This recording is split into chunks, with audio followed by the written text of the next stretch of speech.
Hello. I hope you can hear as well. Hello, everyone. Welcome to the Feminist Book Club at CPDP.ai 2025. My name is Anastasia Karagianni. I am a doctoral researcher at the Law, Science, Technology and Society Research Group of the Vrije University of Brussels. I'm working on the intersection of AI, law and gender, and I am the organizer of the Feminist Book Club at CPDP, thanks to Privacy Salon. This event is a part of the special series of reading group I host at VUB, at LSTS of VUB, and the reading group is called Gender, Law and Technology. Before starting, probably I would like to ask you a question. What do you understand by the Feminist Book Club? How do you define feminism? And I can reply to this question. I prefer to choose the word feminism, because to me, it signals that we are not going to talk about the books on gender issues, but I am trying to engage with the movements and with the communities who are impacted of these technologies, so that's why I prefer to use feminist word. I would like to engage with gender justice issues, with power issues, and with equity and equality issues. Before starting again, I would like to warmly thank the author, Dr. Mahmoudi, and who is in the middle, and the reviewers, Alessandra Calvi on my left, and Laurence Meyer on the left as well, and also Petra Molnar, who participates online. Hello, Petra, can you hear as well? Hello, thanks for having me. Sorry I can't be there in person. No worries, but we are very thankful that you made it, and we can hear from your feedback. Hello, we can see you now. Thank you so much, all of you. Yeah. Many thanks to all of you who took the time in order to come here, to share your thoughts, and thanks to all of you who take the time to join this discussion. A reminder before we start, I would like to share some housekeeping rules. Before we start the discussion, I would like to remind you about the language that we are going to use. I would like to remind you that we would like to create a safe space here, so please be mindful about the language you use, respect each other. I will try to keep the time in order to allocate the equal time to every of you. And of course, we aim to leave 50 minutes at the end in order to interact with you, hear your thoughts, and if you have any questions to address to the author or the reviewers, you are more than welcome to do so at the end of the session. What else? And please, I would like to note to you that the session is recorded, is going to be recorded, so in case that you do not consent, I would kindly ask you to leave the room. I cannot intervene into that, so that's why I'm sharing this beforehand. It's only for dissemination purposes of CPDP in the YouTube channel, and I think in this case that if someone missed this session, I hope they can watch it online on YouTube. And last but not least, please raise your hand if you have any questions, and please keep your phones on silent mode. I'm very pleased to start today's session with a powerful quote by Shirley Chisholm, an African politician, the first black woman to be elected to the United States Congress. And the quote is racism is so universal in this country, so widespread and deep-seated that is invisible because it is so normal. In an era where the digital technologies are really and deeply entrapped in the fabric of urban life, the question of who who benefits this tool and who is targeted by them has never been more urgent. Migrants in the Digital Periphery, New Urban Frontiers of Control, the title of the book by Mahmoudi, offers a timely and sharp examination of how cities, often held as progressive sanctuaries for migrants, are simultaneously becoming high-tech frontiers of exclusion, surveillance, and control. Dr. Matt Mahmoudi is an assistant professor in digital humanities at the University of Cambridge with a research focus on redlining and resistance in digital cities and the smart urban reproduction of racial capitalism. Matt comes from a scholar practitioner background consisting, among other things, of leading Amnesty International's research and advocacy work on AI-driven surveillance from the new work police department surveillance machine that was deployed in New York City to automated apartheid in the occupied Palestinian territory. I would like to start with a brief description of the book and a personal comment, and then I will give the floor to the author, to Matt, for his presentation. Digital infrastructure like biometric systems, predictive policing, and welfare data platforms are not neutral tools of governance. As Matt, if I may, shows through case studies in Berlin and New York, these systems automate exclusion and reinforce colonial logics. Rooted in racial capitalism, they turn racialized and classed bodies, especially migrants with African phenotypes, into hyper-visible targets of control, while reproducing white space as normative. The digital periphery emerges as a zone of subjugation where techno-development, techno-space, and techno-government contain and disciplines those already marginalized. My personal comment, and I think that you agree, Matt, is that this extends beyond the borders. Social exclusion also marks those who cannot move, immobilized by class, by ableism, and structural neglect. A feminist lens further reveals how these technologies are profoundly gendered, shaping the lives of migrant women, queer, trans, and non-binary people through regimes of surveillance tied to patriarchal violence, reproductive control, and gendered labor. Here, the digital is not abstract, it is embodied and spatial, organizing urban life along racialized, gendered, and classified lines. Yet, Mahmoud's work is not only diagnostic, it is visionary to me. It asks what resistance tools like aim techno-bordering from acts of digital refusal to organize pushbacks against surveillance regimes. To deepen this conversation and imagine more just technological futures, I have invited three distinguished speakers whose work confronts the violence of digital infrastructures and centers the agency, dignity, and lived realities of those at the margins. Petra Molnar, who joins us online, is a lawyer and anthropologist specializing in migration and human rights. She has been working in migrant justice since 2008. She is the Associate Director of the Refugee Law Lab at York University and a Faculty Associate and former Fellow at the Berklam Klein Center for Internet and Society at Harvard University. Petra's first book, The Walls Have Eyes, Surviving Migration in the Age of Artificial Intelligence, is published with the New Press in 2025. You can find her book at the CPDP bookstore, like Matt's book as well. I highly recommend you read these two books. Alessandra Calvi, on the left, is a doctoral researcher in the Law Science and Technology Research Group at the DPA lab at the Vrije University of Brussels, and in the MIDI team of Équipe Traitement de l'Affirmation et Système at the University of Paris. I'm sorry, my French is really bad.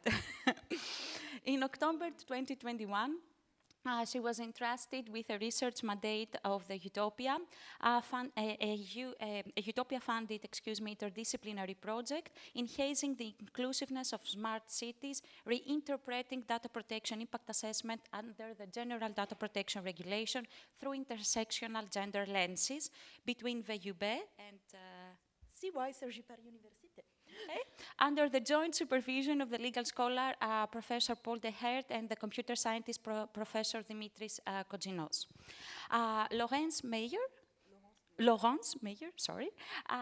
She has a master in European comparative public law from La Sorbonne Université in Paris. She is a jurist and she's the co-director of Weaving Liberation, an entity hosted at the Digital Freedom Fund dedicated to supporting work in Europe at the intersection of racial, social, trans-feminist, economic, environmental, and digital justice. She co-led the Decolonizing the Digital Rights Field process jointly with EDRI and leads the Digital Rights for All, an initiative she is part of. She's also part of the magazine Associé. Associé. Thank you. And and co-founder of Rural, a film festival programming Afro-descendant women and non-binary filmmakers in France. Laurence works on issues of digital women and non-binary, on digital rights, and the notion of race in law, and has written articles on these topics for French and German newspapers. She speaks French, English, and German, and she's based in Berlin. So before we start the presentation, excuse me for this long introduction, but I would like to give the floor to the author, to Matt. You have 20 minutes for presenting your book. And then we can continue with a discussion. I have some questions to the reviewers, and I hope we can interact with each other and exchange knowledge. The floor is yours. Thank you. Thank you so much for having me, and thank you so much for my reviewers offline and online, and for all of y'all for coming out. I have to apologize before starting that if I sound shaky, I've just had a meeting for an hour outside, and although I was raised in Denmark, I am not used to these temperatures. This is not summer. Whatever you're having going on here, it's not doing it for me. But anyway, let's start. You've undoubtedly heard the story. On March 8th, the US Department of Homeland Security unlawfully arrested recent Columbia graduate and activist Mahmoud Khalil, a permanent resident of the United States.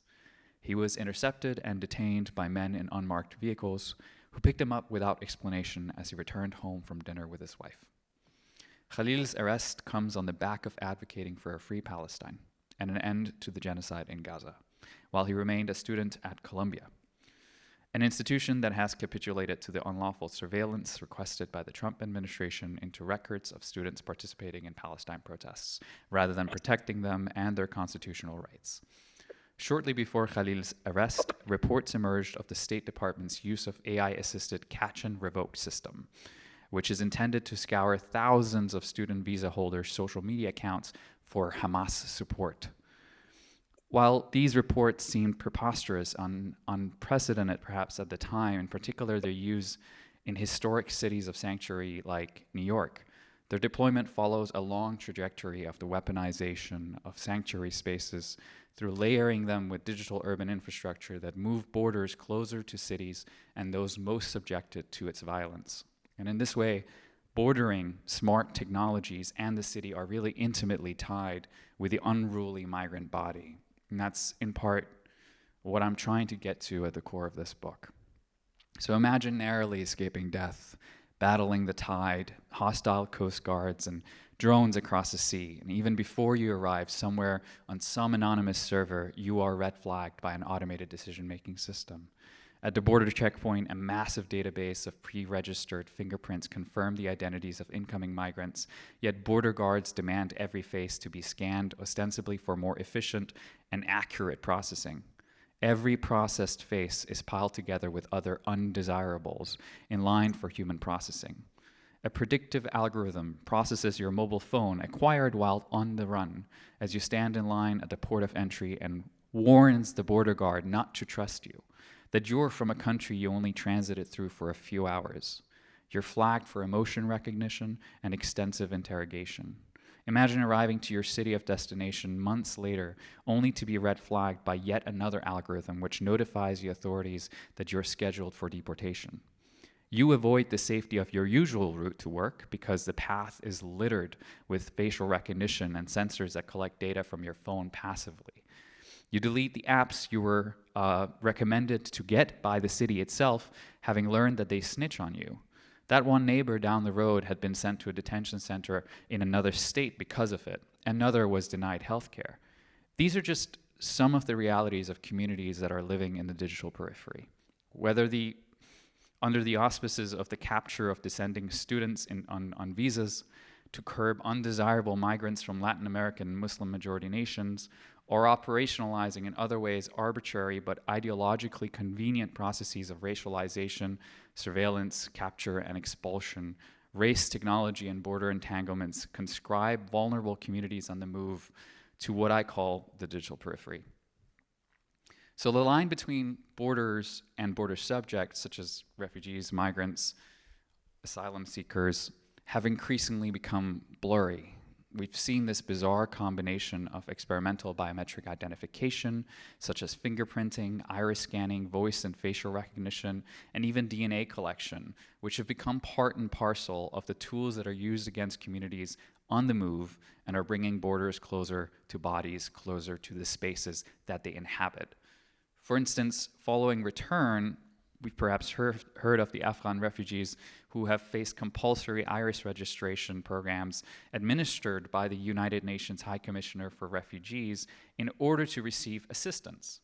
In Jordan, the World Food Program deployed the iPay program, which is supplied by the company Iris Card for the Zatari refugee camps, ostensibly in an effort to counter fraudulent behavior amongst residents of the camp. Humanitarian workers who had previously championed the program, however, had sounded the alarm, not only because there was no data to actually support the idea that fraud was a significant problem in the camp in the first place, but that incoming refugees were disincentivized for registering in the camp in the first place and forced to forego life-essential goods and services to avoid biometric conscription, at the risk that their data might be leaked to the governments that they're escaping. On the US southern border, technological fortification since the 1970s has meant the installation of intrusion detection systems, precursors to the now dozens of surveillance towers it's equipped with, set up by Israeli surveillance company Elbit Systems for use by US Customs and Border Protection to improve border security and force protection with the help of artificial intelligence and automation. Increasingly, these same processes by which displaced populations are assessed, have their access to information controlled, and are surveilled between borders, for example, at camps and at border crossings, now exist within borders, within states, and within cities in particular. While they in more recent history have been advanced in the name of greater efficiency, even inclusion, or invoking the language of extending access to rights, they serve to datafy, automate, and further scale colonial relations. These digital efforts ultimately transmute border regimes and their antecedent racial logics into elastic bands that are tied to bodies at different tensions, depending on who you are, seeking to foreclose any evasion long before an individual arrives at a material frontier of which they are deemed undeserving. Now to cities. Historically sanctuaries for refugees and asylees and undocumented immigrants alike, where communities on the moves have lived in anonymity and proximity to familial and diaspora networks, the possibility for escape is increasingly diminishing. As cities of refuge rely increasingly on tech companies to develop digital urban infrastructures for accessing information, services, and socioeconomic life at large, they're also inviting the border closer to migrant communities, their networks, their movement, and their bodies. This marks a convergence of Silicon Valley logics, austere and xenophobic migration management practices, and racial capitalism. As actors that are essentially involved in the regulation of movement, and therefore in migrant lives, technology companies are becoming border actors. They're closing in on the final frontiers of fugitivity to datafy and commodify those escaping their circumstances in search of something better. So there's a clear movement towards migration governance, which has been building up for the last few decades within Silicon Valley spaces and tech companies. And when I say Silicon Valley, I'm really speaking more broadly about tech companies that emerge from this culture of throwing things at the walls and see whether it sticks, as it were. Cities and local authorities have responded to the presence of immigrant communities by deploying digital technology interventions purportedly to mitigate access to crucial information and services, New York City is one of such examples. It's an environment that, as we know, is prone to deportation rates, infrastructural technologies, yet such as sophisticated public Wi-Fi infrastructure, smart ID cards, and digitalized city services have actually led to deep anxieties amongst refugees, asylees, and undocumented immigrant communities related to information sharing, surveillance, and retrievals. And as so-called smart cities, immigration advocates have been casting doubt over the compatibility of the sanctuary city with its high-tech aspirations, given the uncertainties around how resident data is collected, used, and shared by the city's digital service offerings and surveillance infrastructure. Berlin is another city where these developments are taking place. A combination of civil society and smaller private sector initiatives who purport to integrate the over 12 million refugees who have fled the Syrian crisis have provided especially ample opportunity for technologists seeking to test and develop digital tools for access to work, housing, and credible identities. Now, these developments, they reflect existing racialized integration narratives that are fairly rife in Europe, and in particular in Northern Europe. The construction of a precarious urban entrepreneurial refugee periphery has been part and parcel of Berlin's digital refugee response. And I would argue that in the instance, at least in the period that I was looking at, which was in 2016 and 2019, there was a clear sense that this digital urban entrepreneurial refugee periphery was actually just another form of digital ghettoization in which refugee nest, digital refugee nest, is used as a symbolic form of capital to attract funding while enabling tokenistic claims of political solidarity. Often, award-winning digital initiatives were celebrated for providing refugee integration services, while constituting nothing more than speculative deployments of app-based technologies that used Facebook page likes as a proxy for their success and number of refugee users. Come see the tool that we've created and how many people we're getting into work. We have 20,000 people that we've integrated, and yet those 20,000 reflect simply page likes. Yet somehow it's sticking with funders who are keeping capital in motion between tech funders and tech entrepreneurs with subsidiary support from authorities.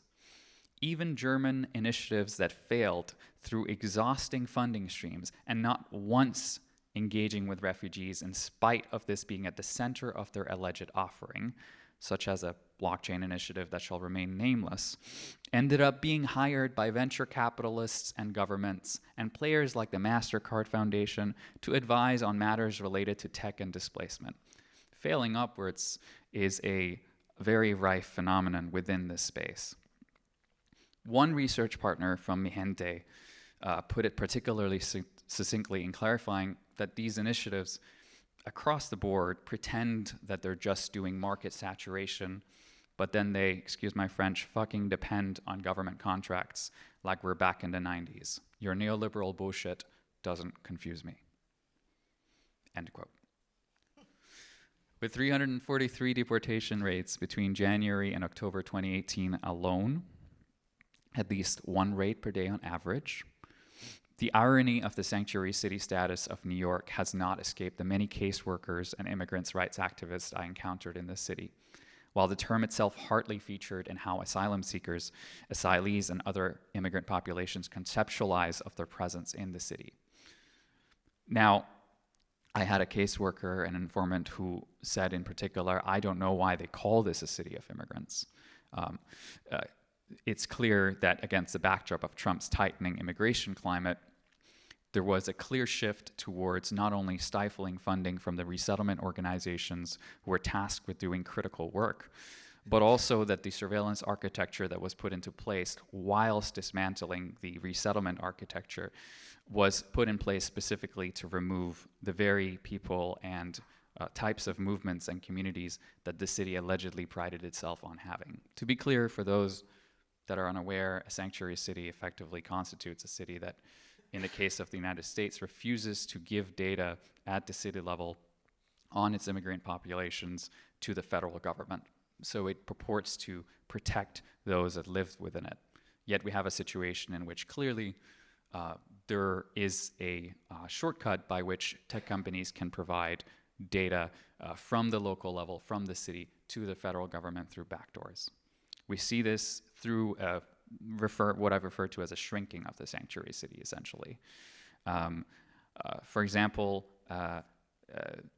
we know that in Church Avenue in Brooklyn, which is where one of the largest immigrant populations tend to live, there's been an insertion of Link NYC kiosks, which are kiosks that are showing ads whilst also giving access to a tablet on the side through which you can access immigration services, through which you can access all sorts of city services. They were sort of initially put out as a way for communities that were in desperate need to be able to contact the city, including for homeless populations. But since initially being put into place, they featured, of course, 3 cameras on each of the kiosks, extensive Bluetooth-based and Wi-Fi surveillance.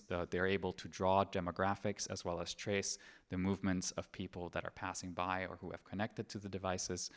And what you see if you start to actually map the kiosks themselves, where they're located against, for example, deportation rate data, is you start to see that there is a correlation between where these rates happen and where these sensors are. When you start layering on top of them facial recognition capable data, facial recognition cameras that are capable of doing that across space, and you start layering other sensors on top of it as well, such as private CCTV cameras, on top of these other smart infrastructures, you start to see clearly that where the deportation rates are happening is not perhaps coincidentally linked spatially to where these devices are, devices that purported to be of service to the community. We saw IDNYC, which is a smart city, smart card initiative, which was being rolled out as a card for New Yorkers, irrespective of immigration status, to be used as a way of presenting themselves to police officers should they be stopped and frisked. It was launched in 2015. It had an enrollment of just over 1.3 million residents by late 2020. But the card, which was supposed to be, again, for the most vulnerable communities, for the homeless, the youth, the elderly, the undocumented immigrants, had started to be used as a proxy for immigration status itself. So we know that card holders are being profiled by ICE precisely for bearing the card, and in some cases taken into custody despite producing the card upon requests. If you look at some of the stories and testimonies around people that have been subject to the kinds of stop and frisk services that comes with IDNYC usage, you'll see stories like Pablo Villavicencio Calderon, a 35-year-old undocumented immigrant who was making a pizza delivery to the U.S. Army base in Fort Hamilton in 2018. Ordinarily, Calderon would use IDNYC without a problem, but was prompted to present a driver's license. And in the absence of his license, security ran his background and found an open deportation order from 2010, at which point he was detained and later handed over to ICE. Calderon now faces deportation. On another occasion, a couple attempting to visit their grandson, an Army sergeant, were detained on July 4th, 2018. These are just a couple of examples demonstrating the consequences that the visibility produced through IDNYC has led to. So in the book, I think of the digital periphery as an attempt at making sense of how the extractive tendrils of Silicon Valley have become steeped in the everyday lives of migrant communities, and how their constructions as threats or needy in turn becomes a source of violent capital. I write on this in an effort to understand how new and emerging purportedly smart technologies serve as new frontiers for racial capitalism, and what the Black radical tradition, critical migration studies, and urban studies combined with STS methods and approaches can tell us about how these new terrains operate. How do they symbolically, psychosomatically, and materially change everyday infrastructures and how we engage with them? How might your movement be different depending on who you are in a city that you've lived in your whole life, subject to changing regimes of what constitutes good movement and bad movement, what constitutes people that should be scheduled for deportations and those who shouldn't, even though what is leading to these changes and modulations of the city are again offerings that are situated as somehow a service to you. How do possibilities for movements in increasingly digital cities expand or contract as a function of race, immigration status, labor precarity, and class? And how is movement control necessary for 21st century capital accumulation and the expansion of carcerality? So just to end here, boomeranging back to our contemporary predicament, technology deployments in the context of the so-called global refugee crisis of 2016 repackaged similar colonial imperatives for liberal imaginaries. And that's why I insist on taking a point of departure in racial capitalism and practices of bordering as the organizing structure behind how technology production operates in the digital age. Borders and now cities have become experimental sites where populations are digitally enclosed and where life is subject to exploitation by tech actors. And today, much of this state-come corporate violence is on full unapologetic display, right? We've seen this in the last few months in particular, but also the last couple of years. It was brewing under the auspices of tolerance, though, and liberalism and tech entrepreneurial aspirations. You know, in the 2016-2017 moment when it was refugees welcome and Flüchtlinge willkommen here in Europe, and when there were still talks about the sort of now myth of digital democracy, participation, revolutions, green movements caused by digital technologies, you know, we've now seen how those auspices of liberalism have allowed for the incubations of large structures of control. And this book is really a snapshot of the late stages of this moment, to take account not just of the extremes when they reach their logical conclusions, as we're witnessing especially now, but to account for the moments in between, to remind us that there's nothing new about the racial violence at the core of capitalism, and therefore no technical fixes. I'll stop there.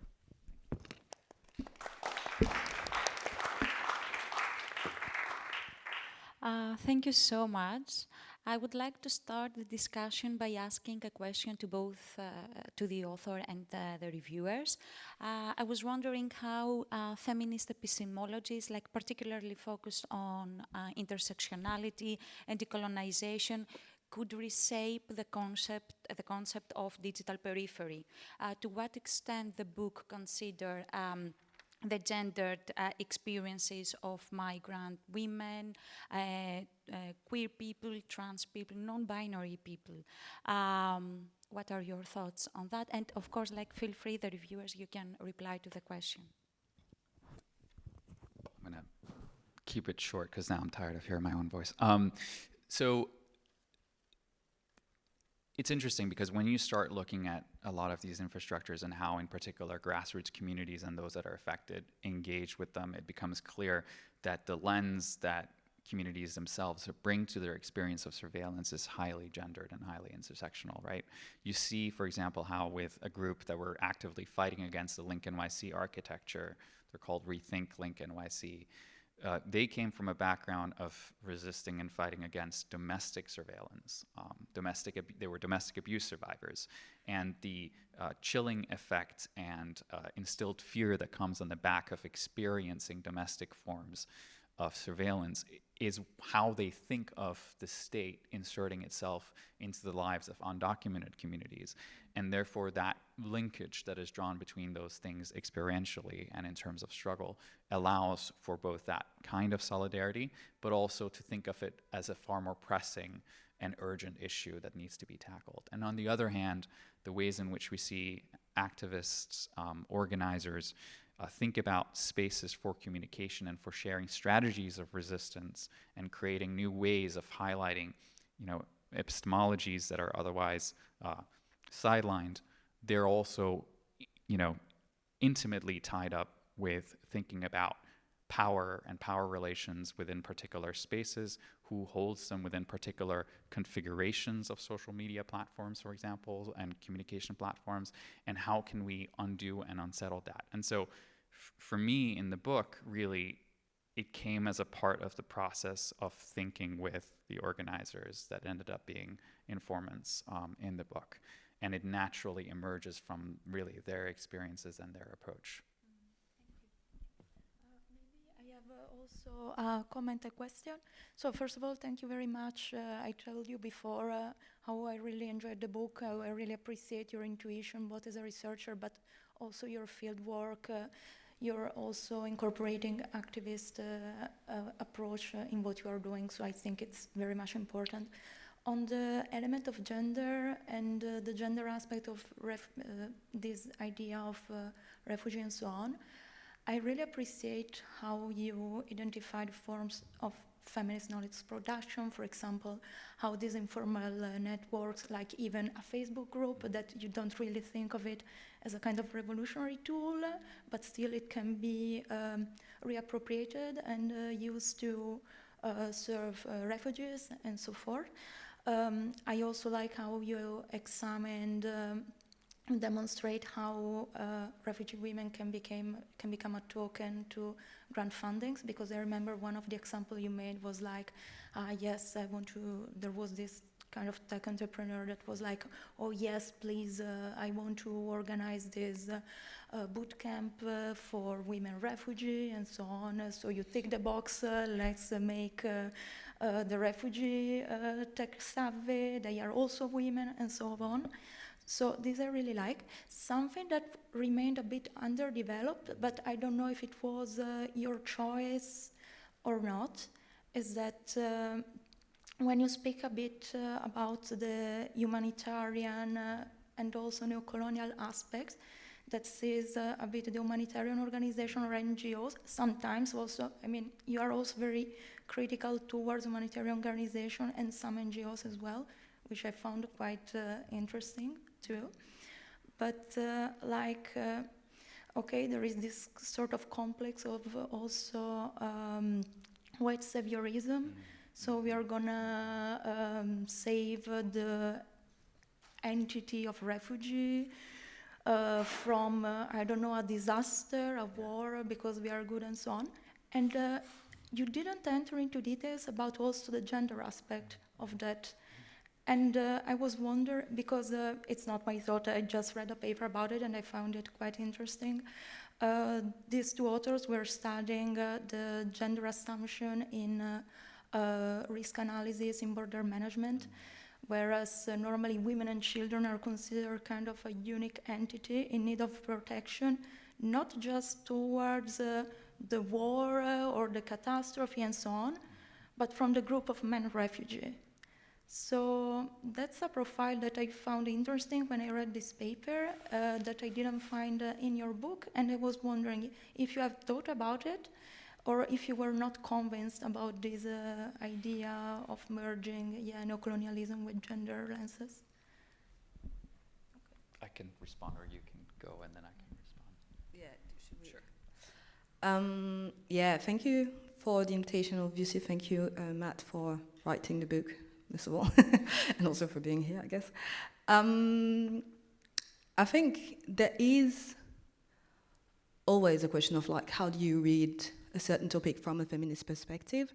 But then we have to be specific. I appreciate that you were very centering on like not all type of feminisms, and I think that's very important to say that often forms of feminisms have participated, right, in actually constructing the migrant figure, whatever that is, as a figure to be controlled or saved, but and saviorism being another form of control. And so like, and cultural feminism, right, if we talk about it, has often solutions that are per definition anti-migrant, right, and that would actually harm the community that we are talking about, and specifically then the women there, even if they're not the most incarcerated, although they are incarcerated, right? When we talk about detention centers, those are carceral spaces, and women are incarcerated there with their children sometimes. We need to think about feminism outside of that, right? We can't talk about cultural feminism as a solution in those spaces. White feminism, and I think that has been said, has been fueling the discourse, the neo-colonial discourse, all colonial discourse, that enable to criminalize migrant figures and infantilize others, right? So criminalize the men or people that are read as men and infantilize the people that are read as women or as gender minority. That is not a useful framework to think about liberation, right? It's like a very unuseful one and even a harmful one. And then there is also like a diversity feminism, which is produced by racialized bodies, but doesn't adopt necessarily an anti-capitalist or materialist reading of the situation. And I think it's really important to understand that the book that Matt wrote is actually using the racial capitalism framework of analysis, right? It's a materialist analysis of the situation that actually looks at how actually it produces or it moves capital and help that capital move in certain directions. And I think we need to be very precise when we talk about the feminist framework that we're using. We are using a materialist anti-racist feminism. Personally, I'm always using a black feminist framework when looking at things. And therefore, we also are using how those tools enable specific type of control of movement for gender minoritized people, but also for actually people that are read as within the gender majority, right? Because I think the gender lens, when it comes to migration, is interesting to analyze both things, right? How it controls those bodies in different ways, but how it allows for control there. And I think that's very important. Because obviously a lot of the analysis in New York, for example, is about outside spaces. Those are spaces where men, or people read as men, would be mostly controlled by public institutions, right? Or third party that are working for public institutions. But one group that I think I was reading the book and I was thinking, okay, this comparison that you did with the kiosk and where deportation happened, what does it look like if we look at sex workers, right? And where CCTVs that are compatible with facial recognition technologies are deployed, right? How is it working? How is it also tracking with deportation or not? And what does it say if it doesn't track with deportation, although they have the information, right? I think those type of things about like, okay, there is an interest, perhaps, in the city to keep certain people there, although it's illegal, right? The same way for Germany, where sex work is not illegal, but is still highly controlled and actually submitted to a large amount of data collection. And obviously, I'm talking about street work for sex workers because the sex workers that are undocumented are often actually pushed to do a street work, right? Again, to the theme of digital periphery. It's like they are pushed outside of a lot of applications because of the terms of and conditions of those applications, and they are pushed into street work because there's different type of dangers, but also different type of surveillance. But to the point that you are making, I think, about domestic work, which I think is such an important point, is that another job that is often occupied by undocumented women is domestic workers, right? And when we look at like the analysis of Patricia H. Collins did around like what it means for actually racialized women to abandon their own children to take care of other people, we also understand that those jobs are highly surveilled, and that's what I think like the question of this space that is a private space is highly surveilled by people that are private people, right? It's not actual institutions, but that use their surveillance mechanisms, that could be nanny cams, for example, as ways of blackmailing, right? And subjugating those women in those spaces. So I think here, like to the context that the concept that you're using about technospace, right? And I think that's very important there to just actually, how does it work differently when you use a gender lens analysis of it? How like does the public space and the private space actually interact differently and stuff like that? And so I thought that was quite interesting and that provoked those reflections. So yeah, thankful for that.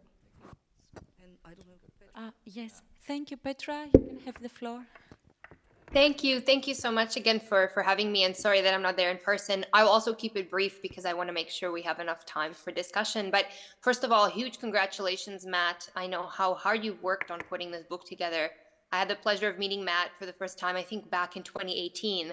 And so seeing your career flourish and this book come out, really huge congratulations. It's a massive, massive achievement, and it's really pushing our field forward. I just wanted to briefly reflect on bringing in also an abolitionist critique to the conversation, which I know you do and weave through your work as well. And there was one particular quote of yours that stuck with me as I was reading your manuscript on page 175. You were kind of reflecting about where we go from here. And you very cogently remind us that the current state of affairs is malleable. There's nothing fundamentally immutable about surveillance, control, and entrapment. And I think you put this together so succinctly that there is a need for an abolitionist ethic in the way that we think about tech and borders and the current state of play. And I would love for you to reflect a little bit more with us on this today. Like where do we go from here in this current moment? Perhaps, this can also encourage us to reflect on how we involve affected communities and people on the move in conversations about where we go from here, and the kind of world that we are actively building, while also recognizing that certain reformist ideals are also important to think about. But again, I think your work really succinctly reminds us that sometimes in the conversations around power and technology and representation and participation, it's important to focus on the local, on the cities, on the communities, on what's happening on the ground, just as much as, of course, as global trends are important, and critiques that are looking at different jurisdictions from an international perspective are important. Your work so nicely zeroes in on the city, on the municipal, on the streets, on the communities. And I would love to hear a reflection from you on where does the abolitionist ethic fit into this? Great. Thank you so much, everyone, for your beautiful thoughts. And I'm going to try to respond and engage and think with you all on all of it to the extent possible. Yes, I think in terms of the gender dimension of who ought to be protected, and the point around how white saviorism and racial capitalism at the core of humanitarianism interacts with gender, is woefully absent in the analysis. And I think I hear you, and I'm particularly thinking back to some of the early theoretical work within the book that ties together racial construction with gender norms and symbology around gender in particular. Geraldine Hank's work, which looks, amongst other things, at the ways in which imagery and iconography in the Middle Ages and beyond ties racial bodies together with feminine features and female presenting characteristics. Jewish people, Black people being presented as having menstruating bodies, while white people are presented as being masculine and in some ways not subject to the release of fluids, which is a really oddly weird thing to focus on in the construction of race. But it carries into also how we think about those who have agency and those who do not in contexts of protection and humanitarianism. I'm struck by the ways in which, in particular, Sonia Delat and others critique humanitarianism when they think through the ways in which sort of sensationalism and playing into the absence of voice creates a greater imperative for both fundraising and the ability to galvanize attention towards a humanitarian subject. So I don't think it is unintentional that refugee-ness, and you put it really nicely in terms of, it's about, where did we take note of this? No, you put it really nicely in sort of thinking about engaging with the idea or the label of refugees as opposed to refugees themselves, and the sort of general sensationalist logic that dictates that actually these are women and children who have traditionally been subjected to having less of a voice and less agency, and therefore a greater candidate for, as it were, being recipients of some form of capital, in this case funding towards particular humanitarian initiatives, I don't think is unintentional. And I think it goes back into the tech industry, where this language of humanitarianism, which has its roots back into, again, sort of intersectional racial formations, begin to come back and boomerang back into how we talk about those levels of victimhood, as it were. So I think that's could have been brought back in, and it's definitely something that abolition feminism, amongst other framings, could have played a role in excavating more within this work. And I'm particularly concerned with thinking through just giving ourselves cues and warning signs for what to look for when a humanitarian project or a human rights project or whatever that intersects with tech comes along and it portrays an iconography of a particular kind of body and refugee, where we go, well, clearly this is wound up with particular notions of non-agenticness, particular notions of race and gender that are woefully problematic and that are entirely wound up with extractivism. Taking us back to the Black feminist perspective, in particular, how does the digital periphery conscript less visible, precarious migrants along intersectional lines back into its tendrils with a focus on sex workers, et cetera? I think this is really, really key about the ways in which the border becomes transmuted away from its our traditional way of thinking about it as being wound up with the borders around the nation state and the geographic borders around the nation state. And I think Harsha Walia does a fantastic job at thinking through border imperialism and how those imperialist logics seep through in every space that we are. Bringing that together with a Black feminist perspective, I think, allows us to also go into the more domestic private spaces in which we're not necessarily paying attention in the same ways to who else is conscripted into this periphery, who else is subjected to these different modes of controlling behavior. I'm struck by this perspective in particular because of work that I've done since writing this book, which is now dated, I do apologize, in particular around surveillance in East Jerusalem, in which it became apparent that there were at least a number of, in particular, women, but also people who thought of themselves as being activists, who were subjected to, for example, what they referred to as, and what Dr. Nadra Shalhoub-Kevorkian has referred to as Israel in my bedroom, which is when the sort of laser targeting of a weapon is emerging into the bedroom at night while people are sleeping to make them aware that they are being watched, or other instances in which women who are at home alone see cameras turning inwards towards the bedroom windows as a form of intimidation.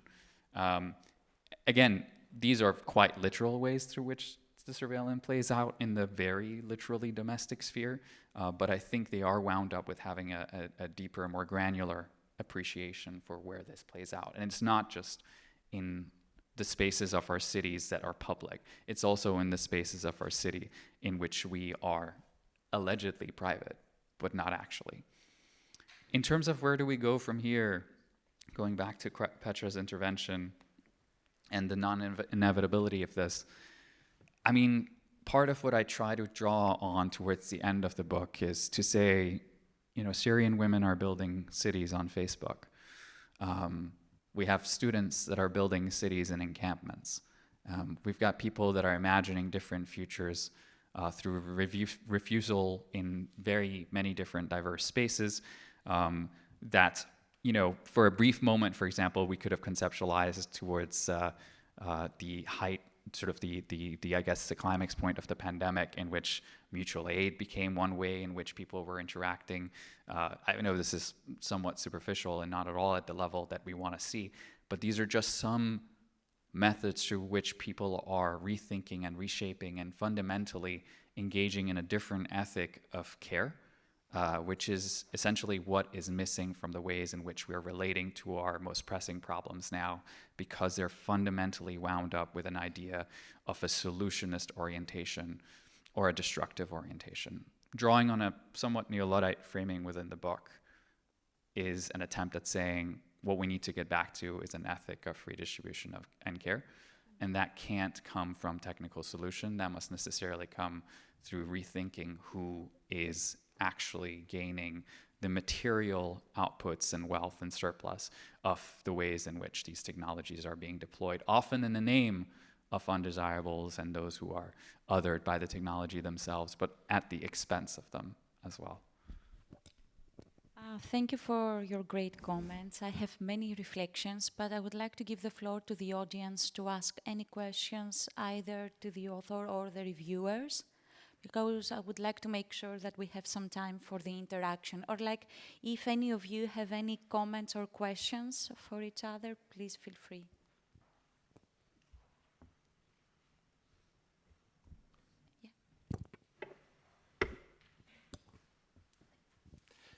Thank you very much. It is relevant, but it's slightly off topic, so please forgive me. I will take advantage of the opportunity of having Matt in front of me and Petra on the screen to ask a question. Something that's been bothering me for some time. So the AI Act is quite kind of explicit about where, I'm trying to remember the exact phrasing, automated facial recognition systems in public spaces, right? The sort of legality of those systems. And there's a recital, I think it's recital 19, that says that border crossings are not public spaces, right? So essentially trying to govern the use of these technologies in places where migrants, of course, frequent. And I was wondering, in your research and engagement with communities in not border crossings necessarily, but kind of refugee settlements and camps, whether you've kind of looked at the extent to which those spaces are kind of legally defined as public spaces or private spaces, because that designation is super important from a legal perspective in kind of permitting the use of automated biometric technologies or not, facial recognition in particular. It's something I don't know the answer to. I feel like I should.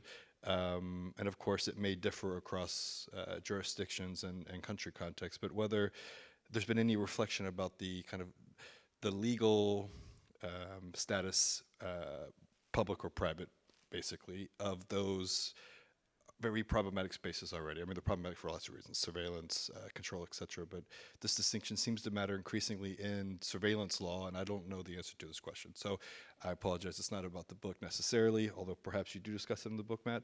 But I imagine you two are probably the most informed people in the world about this issue. Thank you.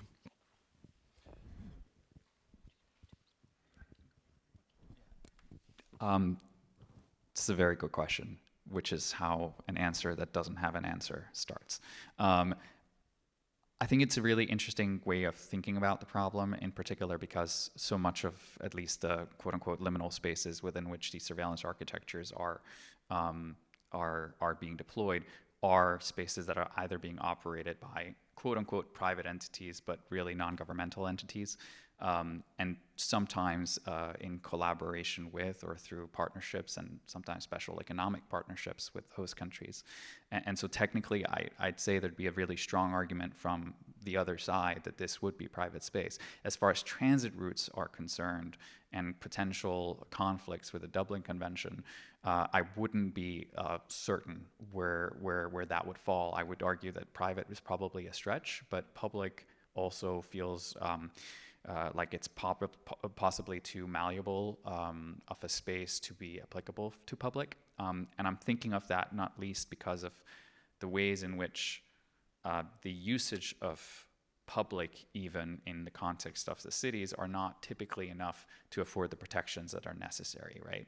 Oftentimes, the very technologies that I discuss in the book and that we've all discussed subsequently are framed as public infrastructure. They're framed as being public property. And when you vandalize one, say as an activist, or you try and resist a particular form of surveillance, you are called a vandalist and you're made subject to a criminal injunction, typically on the basis of having acted as a vandalizer against public property, even though you are the public, even though the community as a whole is rejecting the insertion of this type of surveillance. And so there is no real way of getting around, I feel like, protection that somehow get to be the as it were, what's the word that I'm looking for here? protections that get to be appropriately observed on the basis of the usage of public here, right? I'm also conscious of the national security and national interest argument that are typically invoked both in the AI Act and especially in the context of public space in the city. And so the argument, the whole public space protection thing falls apart as soon as you start engaging on the security argument, right? But I don't know if others wanted to. Petra, do you want to respond, or like any of you have any reflections? Sure, just really briefly, and thanks for that question, because I think it really reminds us that we are dealing with spaces that are already opaque and contestable and extremely discretionary. Not even just in the current conversation around how we govern technology, but even when we strip that away and look at how decision-making occurs in spaces like refugee camps or the border. I mean, the law operates in an incredibly opaque and discretionary way already. And now when we map on the system of technology and control, it further muddies the waters, so to speak. And Matt already also mentioned the national security prerogative and the fact that so many jurisdictions around the world, not just the EU, but at the Canada-US border, the US-Mexico border, as soon as you invoke national security, it makes the space that's already very unintelligible even more so. And even fundamental rights that are supposedly non-derogable become weakened because, again, these are these spaces of exception and control. And that's why they are also these laboratories of experimentation when it comes to the technology, because already powerful actors are able to capitalize on the fact that there is a veil over the accountability and transparency that's barely there on a good day.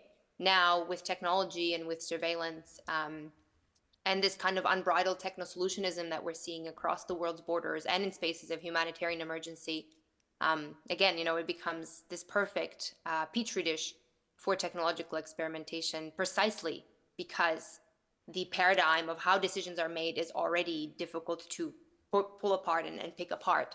So it's not an accident, definitely, but it is actually part of the logic of why these technologies are experimented with in these spaces in particular. Thank you. Does anyone else have any question? Yeah.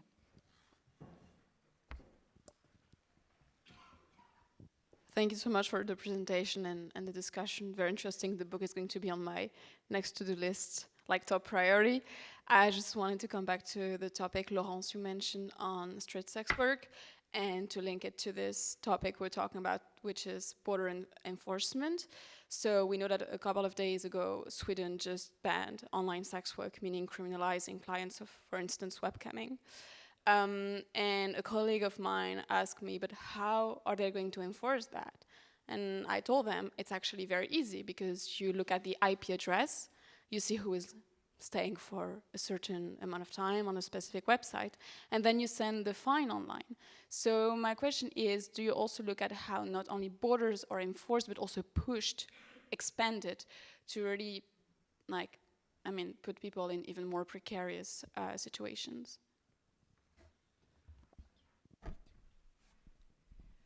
I think there are different ways in which it can be enforced, right? Because I think to the point of the IP address, but you can always use a VPN, and people would say that's an easy way to. But I think the way in which it can be more complicated is because they often ask for ID identification, right? And I think that is going to be the biggest barrier for people to be able to not obey the law, right? I think that's going to be how they enforce it. And so I think that's one of the big thing that we're seeing is the requirements in different platforms for identification has been a way of excluding people, right? So it has excluded largely transgender people, and then people that are undocumented, and then undocumented transgender, et cetera, et cetera. And I think so that's one of the way in which ID control is become normalized, also on private space, in private spaces, through private entities. And that is the logic of borders, right? That comes from the same logic that normalizes that we can get stopped by a random person that has a badge to ask us who we are. That's actually a weird thing. That is very weird. But somehow this is the norm now. So I think that, and the same logic apply, and that's how you get the borders online.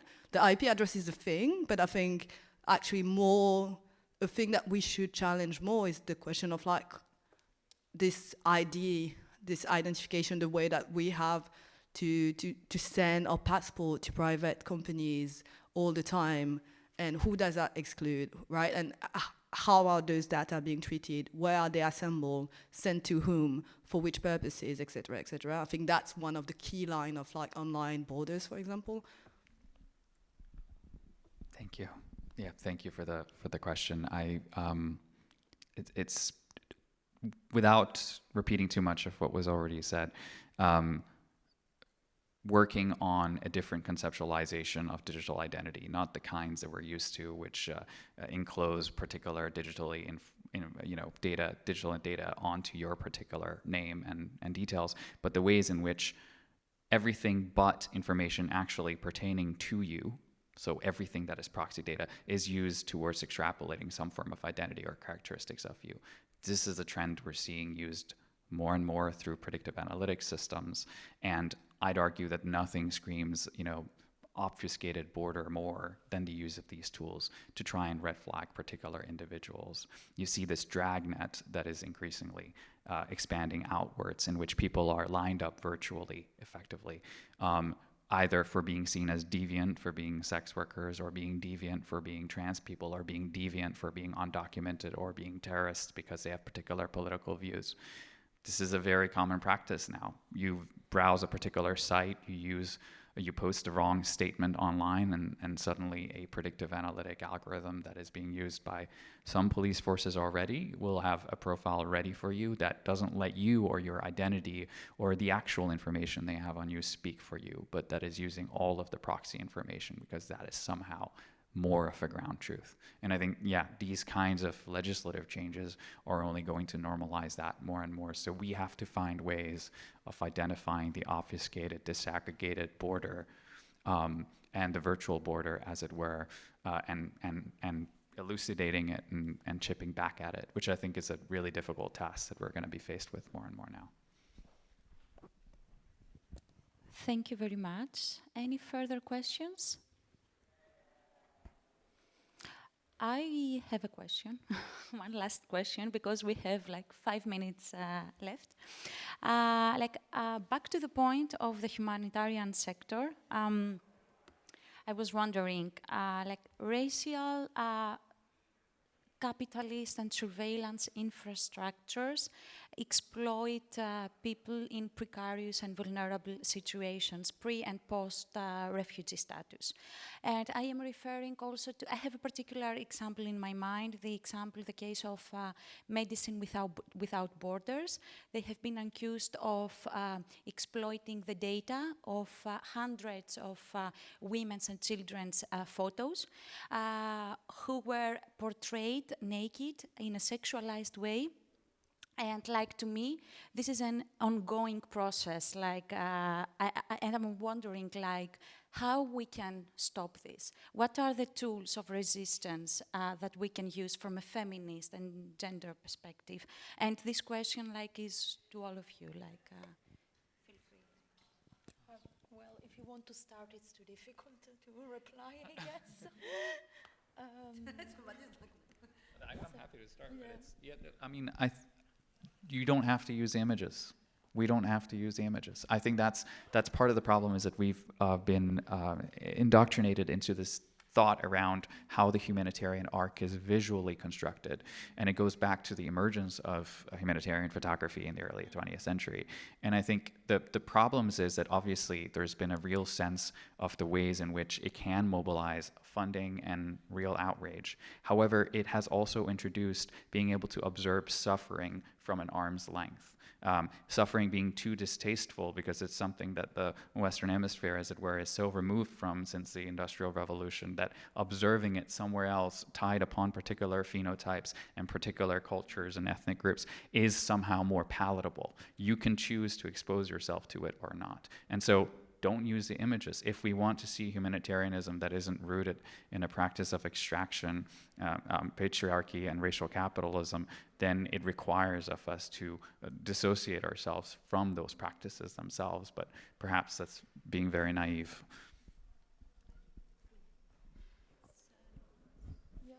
You haven't spoken, do you? No, but I mean, go ahead. Yeah. I'm ready to listen. Yes.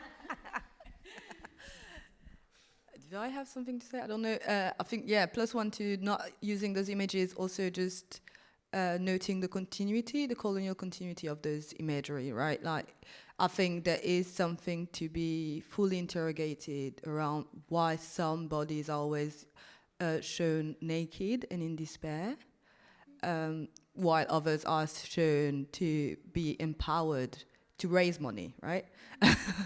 So I think like there is something there even in like which image are causing which causes that has to be interrogated there. And also I think there is some, I don't know if a lot of you have seen, I mean, we're in Belgium, right? There was like universal exhibition in Belgium. Colonial, it's in the 19th century, and they were just showing black people naked as well, like just for ethnographic purposes again. And I think there is like the continuity of that, right? And again, even right now, and I think to also interrogate how we act when we are outraged, I think a conversation that we all have to have, or maybe, is how do we, which images do we share online as well, right? When we try to mobilize people. Specifically right now, for example, in the context of genocide in different places, which image of the Congo are we sharing, right? I think there are a lot of images shared of children in the mines. Why? There are a lot of sharing of babies being headless in Gaza. Do we need those images, right? Because I think that like, I think there is something there about like why do we need those images to mobilize people?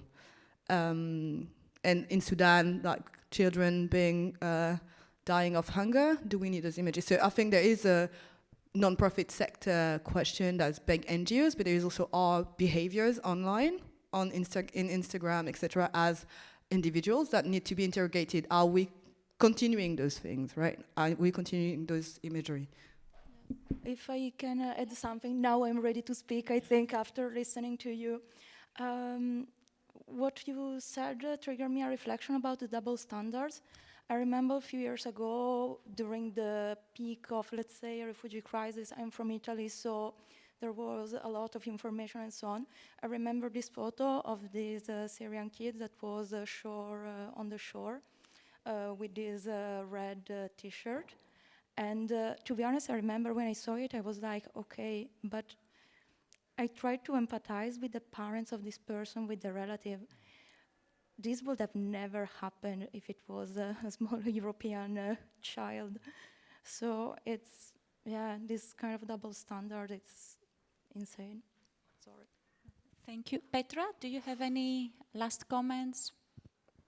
Just really quickly to perhaps even broaden it out beyond imagery, but and it's also an opportunity for us to rethink about knowledge production as a whole and who counts as an expert in these types of conversations. I think the work that we're talking about today is so important, and books are very important, and articles and research as well, but it's also important to remember that there's so much localized, grounded knowledge that is held by affected communities themselves. And instead of talking about people on the move, it's actually more about centering these experiences as the true expertise in these types of conversations. And I think we as a sector all need to do better to make sure that that is the starting point, both for critique of what's going on, but also for the imaginaries that invite us to think and work towards a different world.